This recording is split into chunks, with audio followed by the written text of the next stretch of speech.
Good morning mga guys. Meron na namang electric pan dito guys. Ayun na stand pan. Ang ano niya guys ay naka 220 siya. Ayun o. Pero ang gagawin natin guys ay gagawin natin siyang 12 volts. 12 volts na lang. Tanggalin na natin to. Pero yung una kong turo guys, electric pan, hindi ko pinapakita yung, hindi nyo nakikita kung paano ko nagawa yung switch nung isa. Ngayon ipakita ko yun. Dahil gabi na kasi yun guys, hinaalanganin na ako kaya hindi nyo nakikita. Tuturo ko sa inyo kung paano to pag 12 volts na merong switching. Magsiswitch siya dito. Yun guys, saglit lang yun guys, madali lang gawin guys, lalo na sa mga electronic, madali lang nilang gawin. Ang gagawin natin guys, ito ang gagamitin nating motor guys, pang 12 volts. Ulit, kunin ko muna ito siya.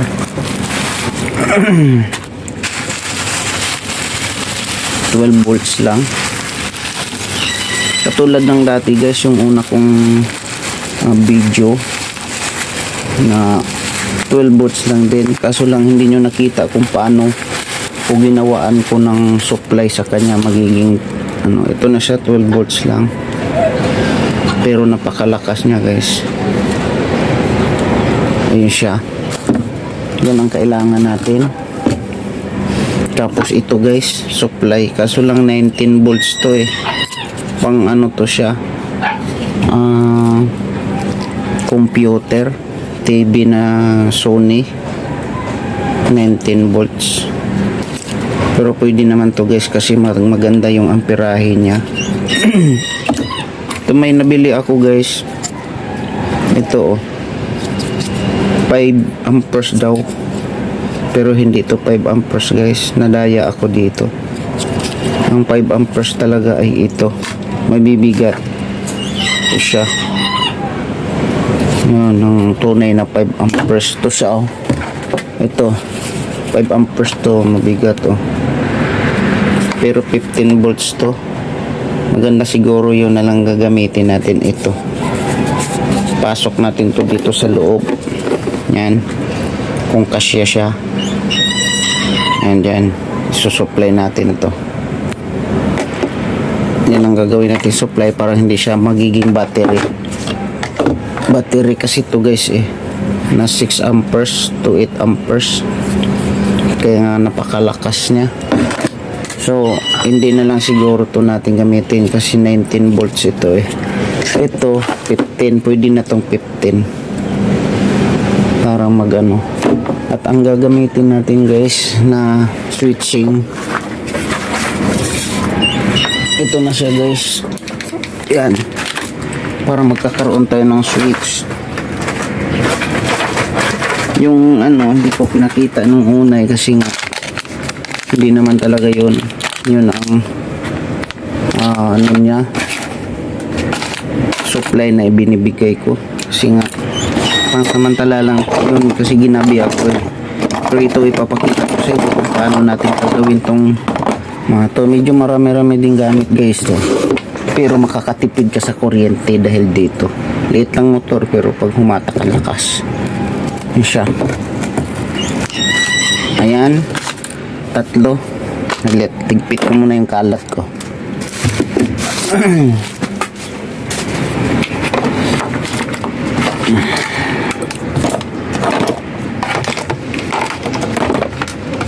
Nag-ayos kasi ako dito kahapon, ginabi na naman ako.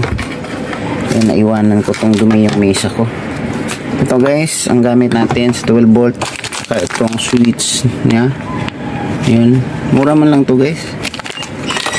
Saka itong 15 volts na 5 amperes. Ito ang tunay na 5 amperes. Ayan, ito nang gagamitin natin. Ipasok natin yung dito. Yan. Ang maganda guys, unahin ko muna pag-set dito yung supply niya para makikita nyo kung paano ito. Ilolos na natin to, wawalain na tong switch niya dito. Magagawa tayo ng panibagong switch niya. At saka ito ang supply niya. Okay? Saglit guys, set ko muna, tanggalin ko muna to. Hahanapan natin kung saan natin pwedeng iset. Ito na guys, nagawa ko na. Ito na siya oh. Pinilagay ko dito sa likod ng ano. Ganun yun guys. Ito na yung isa na ano natin. Switching niya. Switch yan.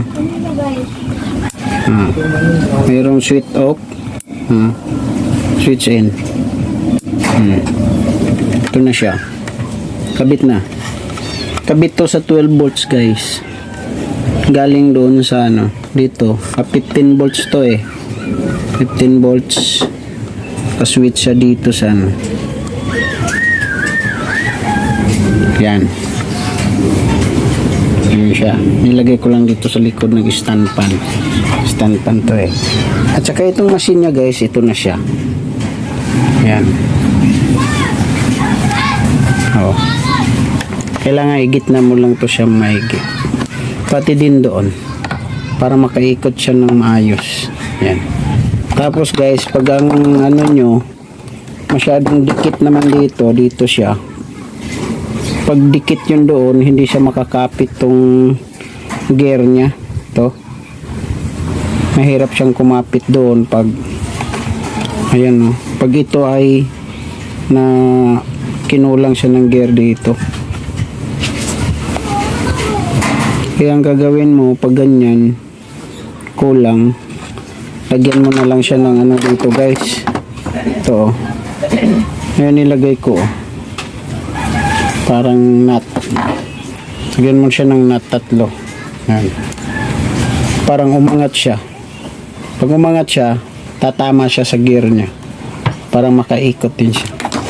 Tapos dito, bungian mo lang to ng konti. Yan o. Parang hindi siya dumadapo dito sa bakal niya. Yan o. Bungian mo siya. Para hindi siya maka dapo. Parang dumapo nga yata eh. Hindi. Malayo. Okay. Ayan na siya. Tsaka ito ibalik ko na to guys. Itakpan ko na to. Ito ng switch na sa likod. Mamaya. I-set ko muna to. Ulit guys. Ito na guys. Nakunik na natin siya oh. Pero yung ano hindi pa. Dito ilagay na lang yung dito. Ayan na siya oh. Yung makina niya wala na yung original niya. Yan. Pero ikabit ko muna to guys ito. Para mag-ikot-ikot siya. Para makita nyo siyang ikot-ikot din. Yan siya. Saglit, kabit ko muna. Ayan na, nakabit ko na. Ngayon, nandito 15 volts to guys. Nasubok ko na to sa 15 volts. Putulin ko muna yung ano niya.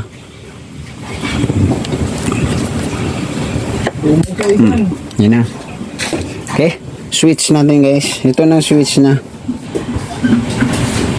Okay. Umiilaw siya oh. Yung power supply na. Tsaka umikot na siya guys. Mahina. Mahina pa naman yung supply na ibinigay ko eh. Tulakasan ko siya. Yan na siya guys. Maganas na. Malakas guys. Hindi pa naka 12 volts. Dito ang 12 na eh. Yan. 12. Si-search natin guys kung nasa ng 12 volts na eh. Kasi naka 15 to guys eh. Yan o. Yan ang 12 niya siguro. Lakas na oh. Lakas ng ikot-ikot oh. Bilis siya umikot. Check natin kung ilang voltahe yung ano. Patigilin muna natin. Ito. Kung 12 volts ba yung nakasit ko dito sa isa. Kasi hindi pwedeng may 15 yun guys. Baka masira. Tumutunog yung ano niya. Okay, saglit. I-check muna natin kuha ako ng stand para may kabit na natin makahangin na. Yan siya.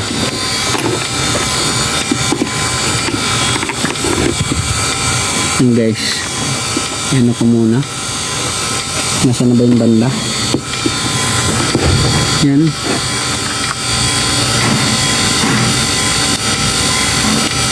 Saan ba yun? Yan. Check ko muna yung ano niya. Voltahe. Kung naka 12 ba yan. Kasi nasa 15 ito eh. Naka 14 siya guys. Mataas pala to. Hinaan pa natin. 13.39. 12 pa. Yan. Okay, 12.90. Okay na siguro yan. Yan siya. 12.52. Okay na siguro yun guys. Dito na lang ano. Ito yung 12 na.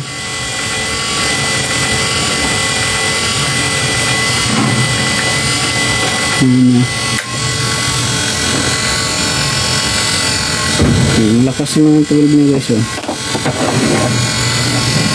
Sa 5 amperes ng ano niya.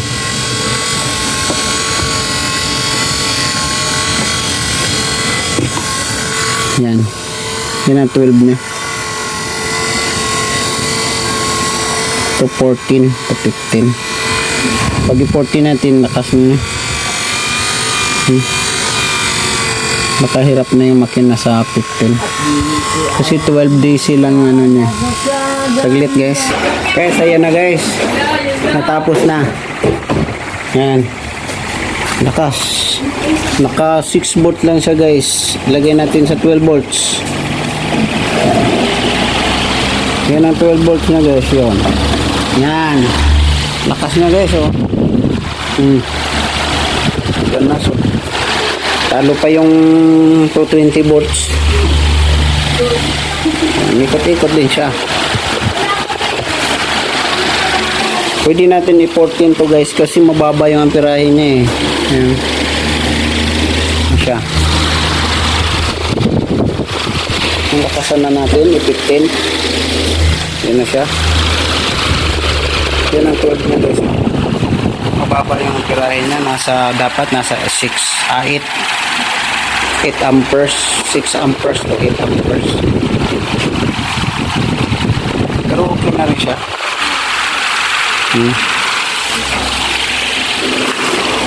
Naka 9 lang pala itong 12. 12 na yun guys. Okay na siya. Pasok. Okay lang yun guys. Bye bye guys.